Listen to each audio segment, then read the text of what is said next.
If you want to make interesting and engaging slides for your online course, you've got to get expensive software and have years of design experience, right? Nope. You can actually make really nice looking and engaging slides with free software and zero design experience. In this video, I'm going to show you how to use one of the many free tools out there to make beautiful, engaging slides for your online course.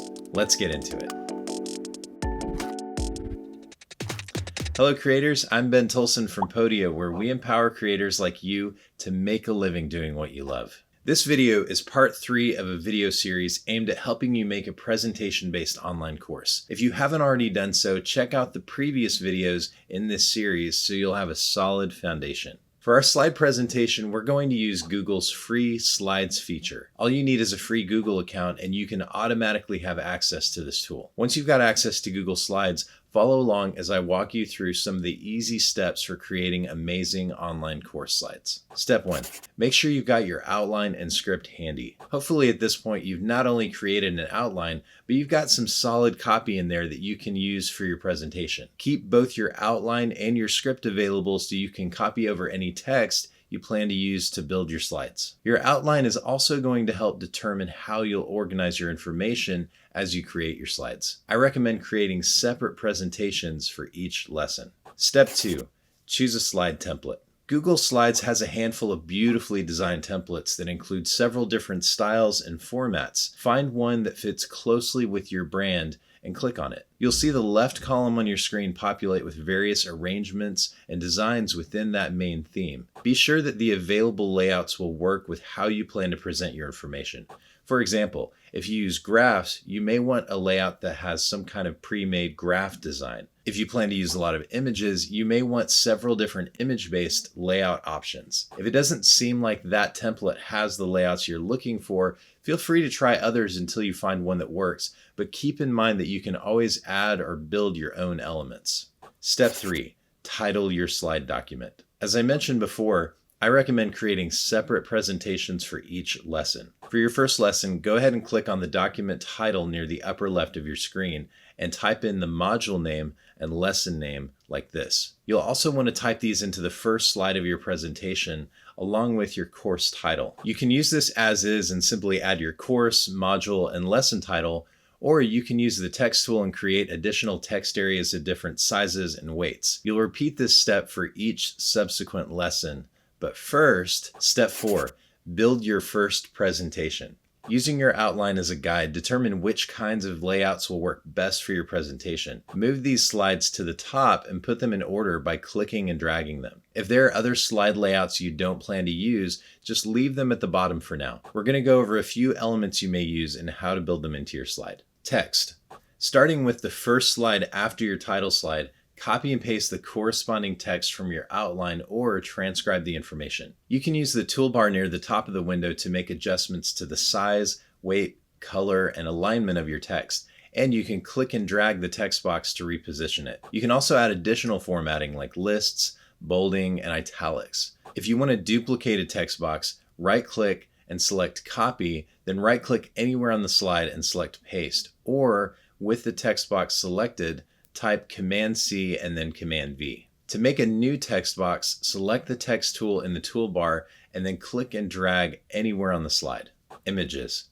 If your slide layout already has an image, you can select the image and then click Replace Image on the toolbar and then upload your photo. It'll automatically scale and crop your image to fit into the image area. Double-clicking the image will allow you to resize the crop or reposition your image. To add an image, click the Insert Image tool in the toolbar. Shapes. There are a variety of shapes available that you can use to build simple graphics to represent your course info. If there are existing shapes, you can select them and modify their appearance with the tools in the toolbar. If you have overlapping shapes and you need to change which one is on top, select one of the shapes and click Arrange, then select the appropriate position for that object. A quick note for these elements. You can easily duplicate text, images, and shapes by clicking and dragging an object while holding down the Option key. Backgrounds. If you want to change the background color or add a background image, right-click any empty portion of the slide and select Change Background. Change layouts. If you find you need to change how the information is arranged on your slide, Right-click any empty portion of the slide, select Apply Layout, and choose the layout that works best. This will automatically keep your elements intact while rearranging them to match the layout. Step 5. Duplicate slides with similar layouts. If you have two slides that require a similar layout, rather than rebuilding your slide from the template every time, click and drag the slide you'd like to copy while holding the Option key. Then you can edit the text, images, and shapes without having to worry about repositioning or resizing anything. Step 6. Build your transitions. Once you've finished building your slides, click Transitions near the top of the window. This will open the Transition tab to the right of the slide area. From here, you can select and preview a number of different transitions. Typically, you'll want to go with something basic like a fade or dissolve, but if your brand is more playful and energetic, you could go with a transition that is more animated. If you want to use the same transition for all of your slides, click the Apply to All Slides button. Step 7.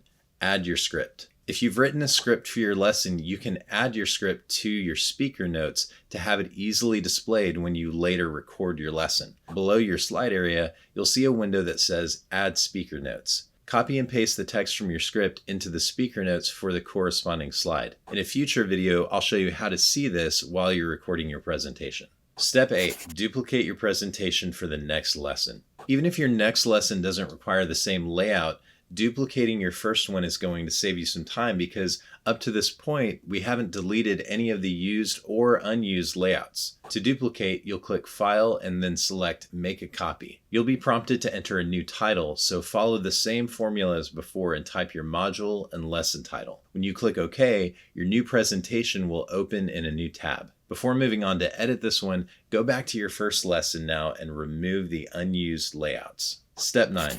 Export your presentations. While you can present directly from Google Slides, I recommend downloading your presentation as a PowerPoint document. The software on your computer that's designed to handle presentations is going to do a much better job of displaying your graphics and transitions. To export, click File, Download, and select Microsoft PowerPoint. I recommend saving your file within a folder structure that matches your outline, where your main folder is the course title, your secondary folder is the module, and the file name is the lesson within that module. Repeat this process until you've built all of your lessons and you're done. At least with this stage. We still got recording, editing, and publishing to do, but don't worry. I'm going to walk you through all of those steps in future videos. If you have any questions about building slides, I'd love to hear them. Leave them in the comments below.